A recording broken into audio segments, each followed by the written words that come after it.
Hello everyone. Today we are going to discuss about interviewing in psychiatry. I am Dr. Suresh Badadmat, Professor of Psychiatry, Head of Telemedicine Center, Head of Forensic Psychiatry Unit working at NIMANS, Bangalore. Let's understand why we should do a good interview in psychiatry. What are the techniques? What are the skills you should require? First and the foremost, interviewing skill is one of the important, essential skill you should know if you are a mental health professional. The main reason being is there are no lab test or any CT scan, MRI which will positively diagnose any mental illness. The imaging or any lab test are used to rule out any neurological or neurosurgical condition before we diagnose mental illness. That means the interviewing is the only skill for understanding the patient, diagnosis, management, and intervention. In this background, every person who is a mental health professional should know how to do interview, elicit very important information which are very personal to the patient and his experiences, analyze them, organize them, and to arrive at a diagnosis and plan for a management. So these are all can be done only if you know how to do a good interview. Who are the people who are benefit from this video?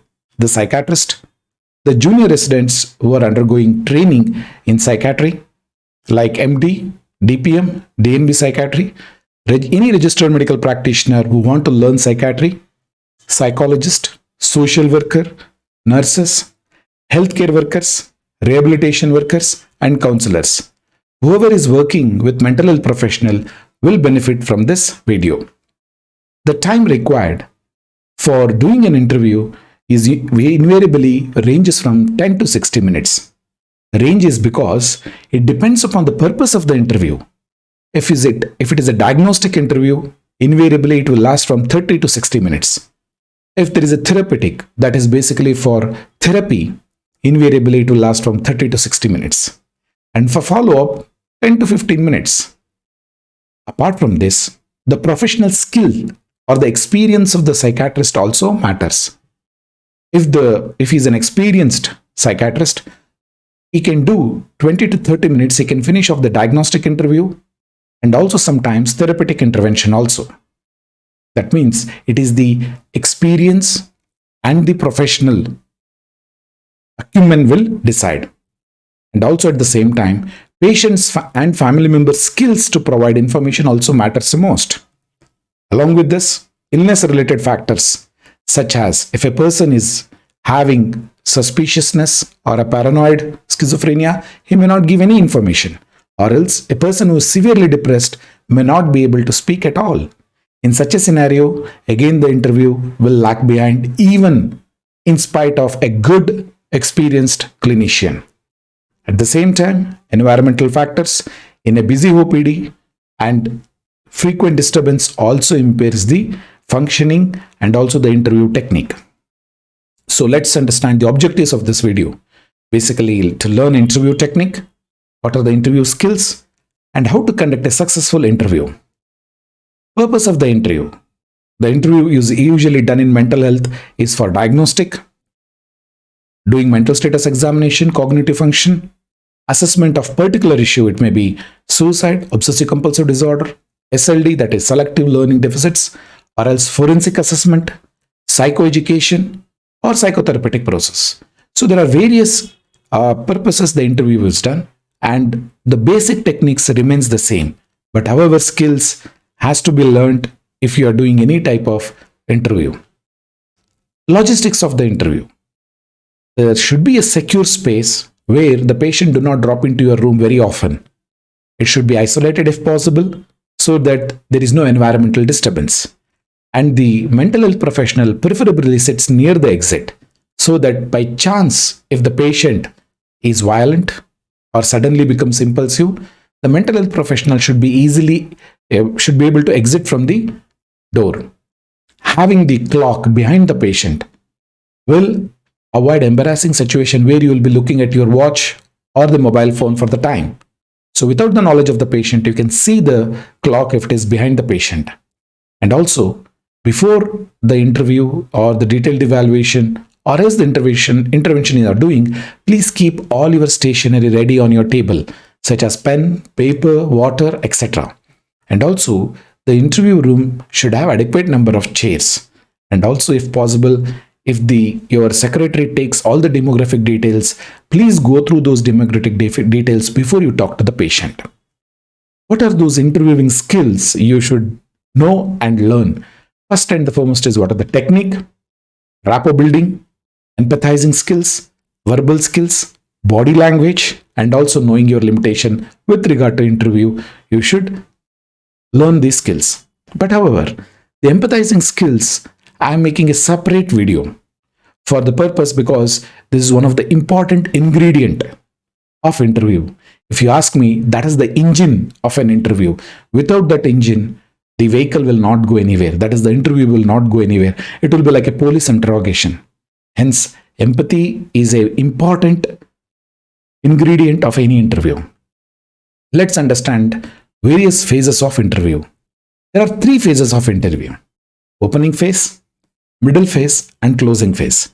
Opening phase is how the interview starts, which lasts for 5 to 10 minutes. Middle phase, it is the body of the interview, around 20 to 40 minutes. Closing phase is the last part where you summarize. It is 5 to 10 minutes. So let's see how each of these phases have been further divided. In the opening phase, you are meeting, introducing yourself, and also you're coming to know about the patient's demographic details. Further, opening statement, how will you welcome them, and how will you start asking the questions, allowing patient to speak initially so that he becomes comfortable, and summarizing his chief complaints. So this is how the opening phase occurs. If the opening phase is very good, invariably half of the interview is done very nicely. But however, if the opening phase is slightly troublesome, you need to expect that you may require a couple of more interview sessions. Middle session is the where you'll be taking history of present illness. Sometimes this is the place where you have to trend very carefully. The reason being is you'll be asking various other important questions which the patient may think they are irrelevant, like family history, past history, personal history, schooling, personality, or mental status examination, even cognitive function. When you ask him to do serial subtraction, he may say, "Why are you asking me these such stupid questions?" So invariably, you have to be prepared, answer them, that you require these important information to know how is your brain functioning, how is your mind functioning. At the same time, you also should say, I should know your family functioning or your personality, in what background these symptoms are coming, so that I can understand you better and help you better. And in the final closing phase, you have to summarize and invite the patient to tell whether I've understood properly, or else would you like to add anything to the history. At the same time, allowing him to ask question along with your family members. So these are the 3 important phases you should know, and you should be able to navigate these phases to get all the information. Let's start with the opening phase. In the opening phase, you should be very clear. You are inviting a person with mental illness to an uncomfortable scenario. It is the hospital, which is very strange for him, and also it is apprehensive because he is going to discuss about his inner experiences, inner thoughts, or perception, feelings which are very embarrassing if he tells to anybody else. He would have even not discussed with his family members, with his spouse. So he need to disclose to you for a mental health professional. So you have to diffuse the strangeness of the environment, and you have to make him as comfortable as possible with regard to his cognitive comfort, so that he will be able to discuss and also share his problems with you. So what are the simple technique you can do to diffuse the strangeness? First and the foremost, greet the patient as he comes to your clinic, especially when he enters to the room. Offer him seat and also make him comfortable. Ask him, are you comfortable? Introduce yourself by name and also tell that you are a registered professional and you are here to help him. And also, if there is any other person in the room, invariably in the medical colleges, there may be a trainee or else fellow colleagues or allied mental health professionals who may be sitting next to you. So you have to introduce them. Say that he or she is my colleague who is a so and so, maybe social work, maybe psychologist, or maybe a rehabilitation counselor. So you have to introduce them and get the consent whether they can be seated along with you in the room. Get the demographic details, educate the nature of the interview. Basically, you have to tell, yes, today we are going to discuss about the diagnostic issues. I will be asking series of questions which may last for 20 to 30 minutes. Sometimes you may feel these questions are very stupid, but we require to arrive at the diagnosis. At the same time, you also have to tell, suppose if you are going to discuss with the senior consultants or else your colleague, you may have to disclose, I'll be discussing your case with my consultant if you are a trainee. Or else if you are a senior resident, you may have to tell, I'll be discussing with my senior consultant. And also you have to mention about confidentiality, and limitation of confidentiality should be also disclosed. At the same time, very important is you have to tell, please tell me about yourself and also share your experiences, what you're going through. We are here to help you. We don't judge you, and we are all clinicians. So that non-judgmental attitude should be communicated without any doubt, even the confidentiality with limitations, and also very clearly say that we are here to help you. And also tell them if you are free to refuse any uncomfortable question. That means you can refuse to answer if you feel that this question is uncomfortable and I can't answer. So he is free to do that, and that will not impair the diagnosis or the management. If it is there, definitely the clinician will put across to you. And also the consent is very essential, and also consent to talk to others should be taken. Further, starting with the opening the phase, that means you have already done the diffusing strategy. Now we will move further. After introducing yourself, allow the patient first and also the family member to talk for 5 to 10 minutes, because this is very essential. Once they are able to ventilate their problems or the chief complaints why they are here, the history taking becomes easy. Once he talks about 5 to 10 minutes, you need to summarize what they have told and try to organize your thoughts into chief complaints. Yes, he has said difficulty in concentration. Yes, he said that there is memory problem. He feels sad. So those are those words you have to pick up and make a chronological order of chief complaints. And also before you start, there are some skills you should know. That means you start with the open-ended questions. For example, what brings you here? How can I help you? What can I do for you? What sort of things have been troubling off late to you? So these are the open-ended questions you should also learn and ask. At the same time, sometimes if the patient is not opening, you may have to ask, would you like to discuss alone? Or else, would you like to have somebody in the room when you're discussing with us? So such things will diffuse the situation and the patient will become comfortable to discuss his problems.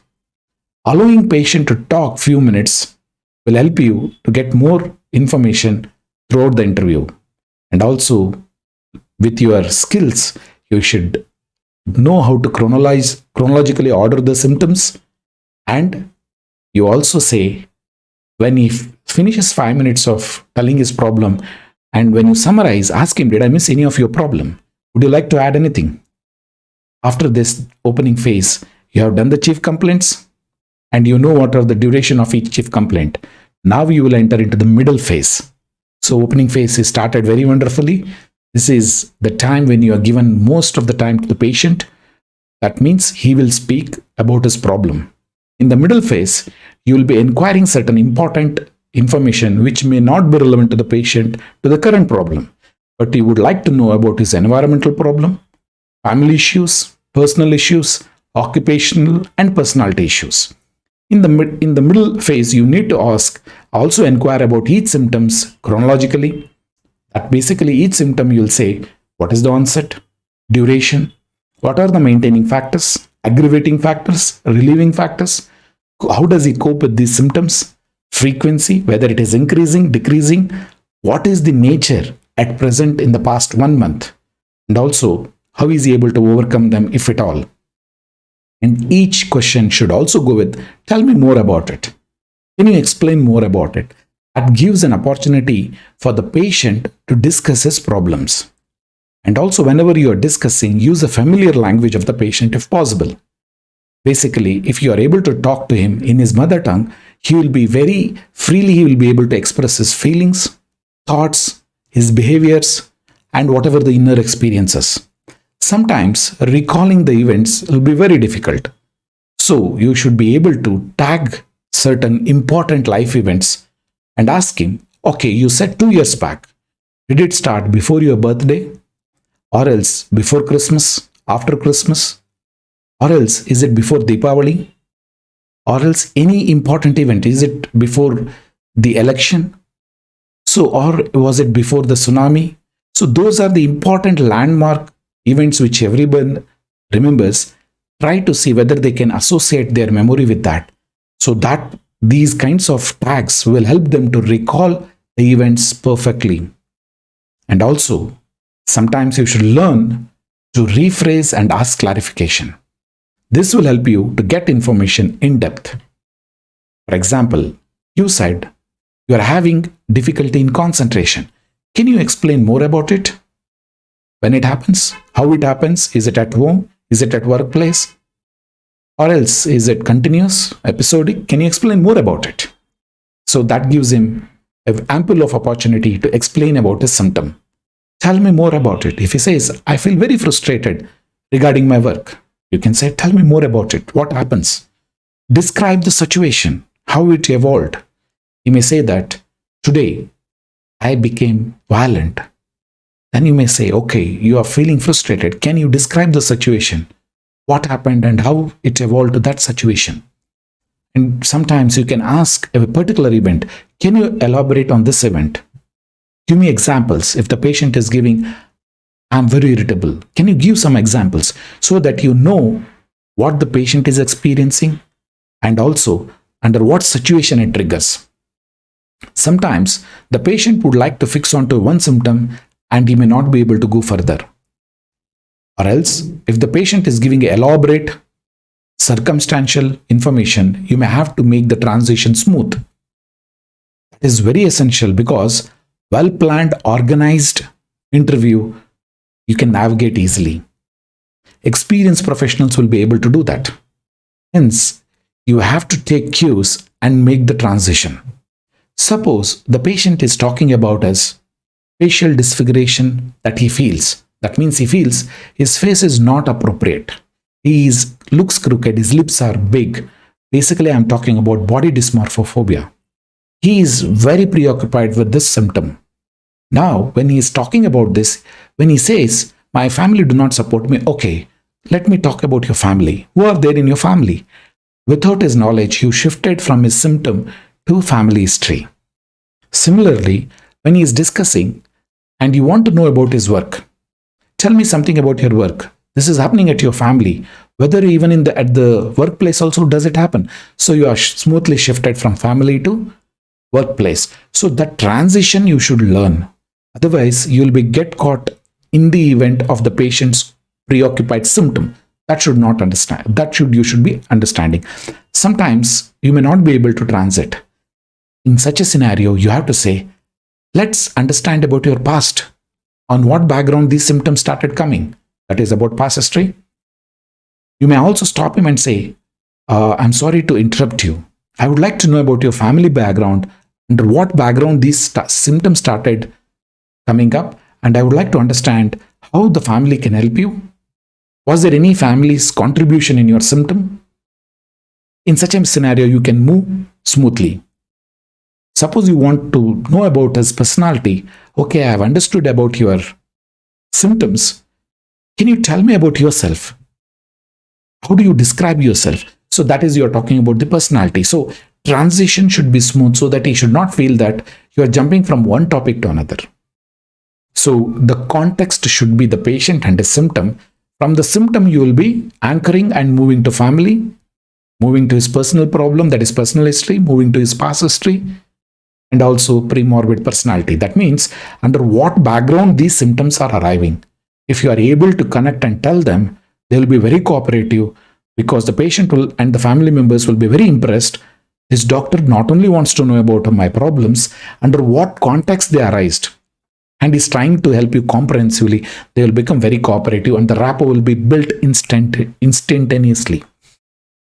At the same time, you may have to normalize certain situation, certain behavioral thinking, certain feelings. For example, in such a stressful situation, I have seen people started drinking or consuming drugs. Is it so in your case? That means you have first normalized that you are in a stressful situation, and now people take drugs and alcohol, whether you are also doing the same is the question you have put across, so that he feels that he's not feeling guilty about it. There are many people like him, we are doing that. So he will acknowledge and he will go. Sometimes you may have to exaggerate. For example, especially in substance use, many a time they minimize their problem.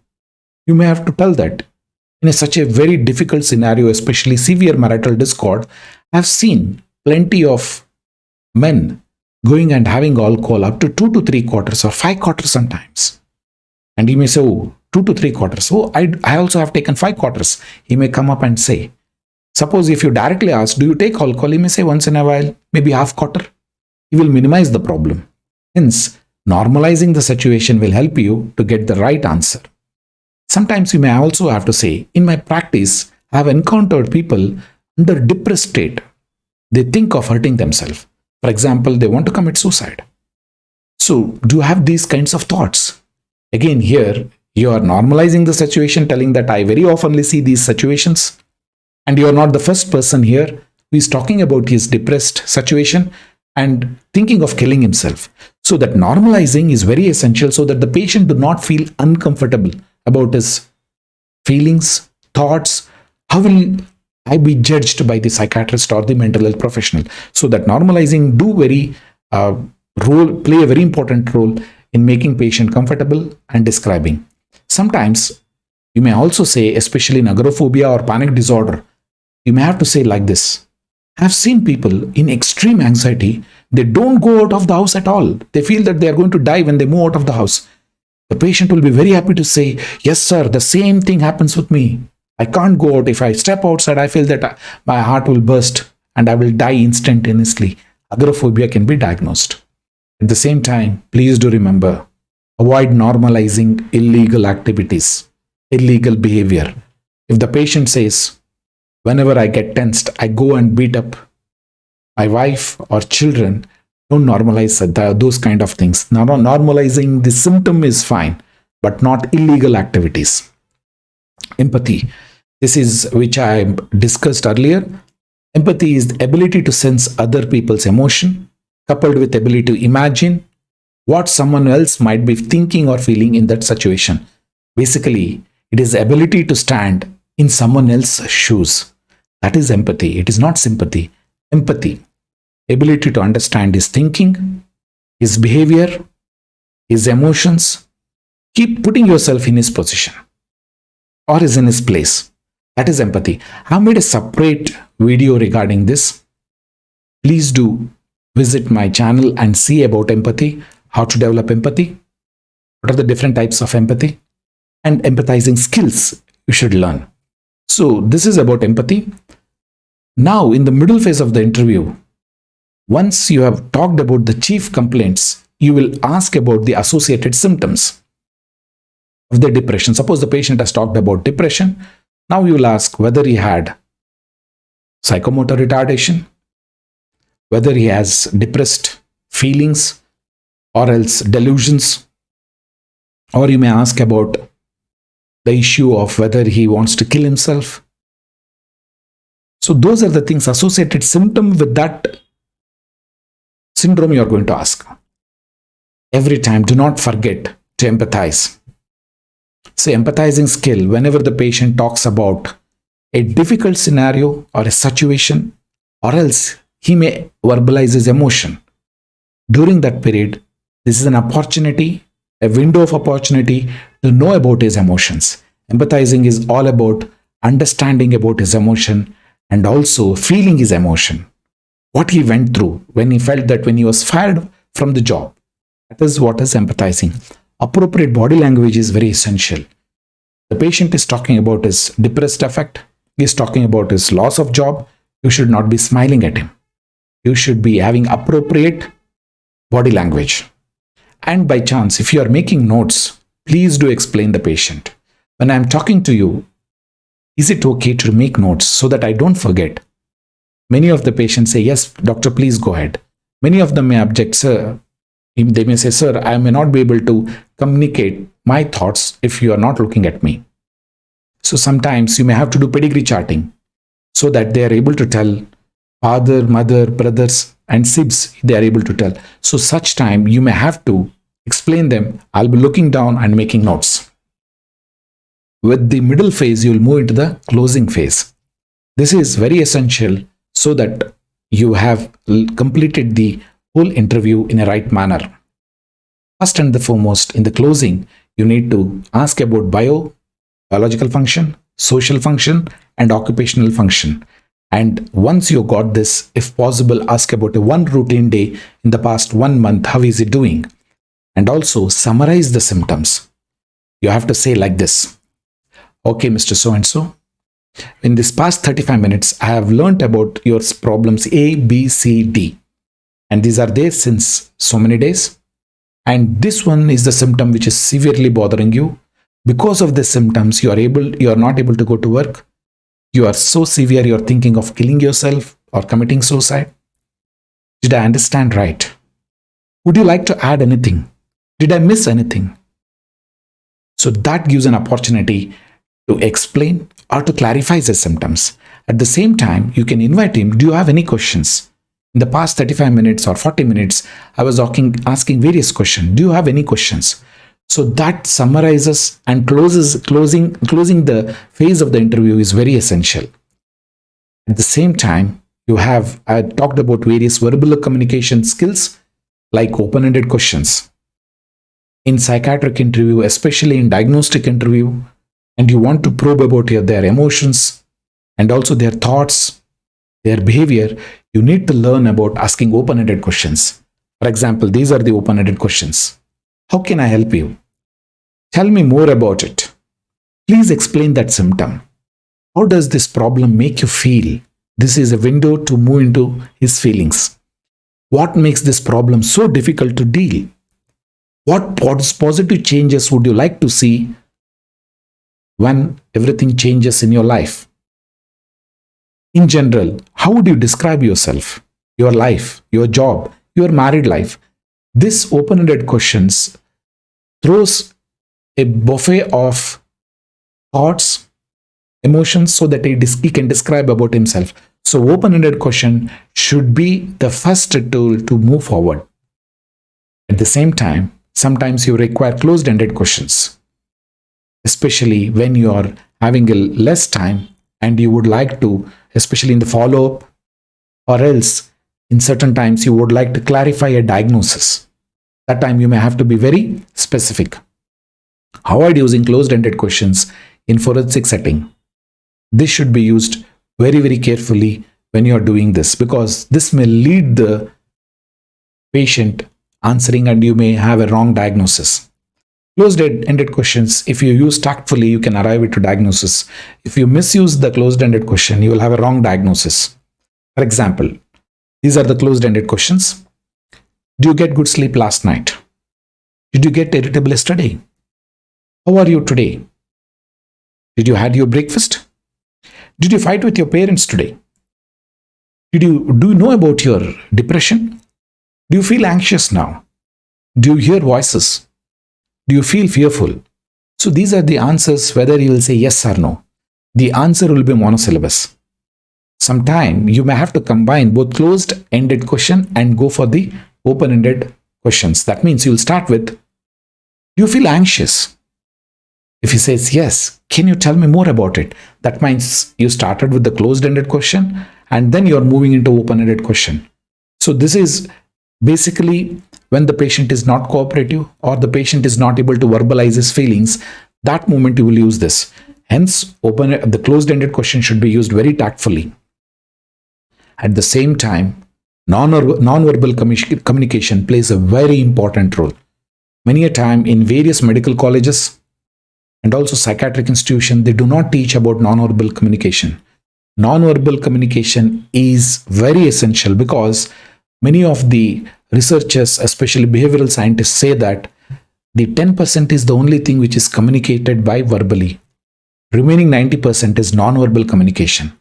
That is basically how is your body posture, how is your dressing sense, how do you greet, offering chair, making eye contact, appropriate facial expression, head nodding, leaning forward slightly when the patient is speaking about his difficulties, head and shoulder gesture, keeping it open rather than closing your hands.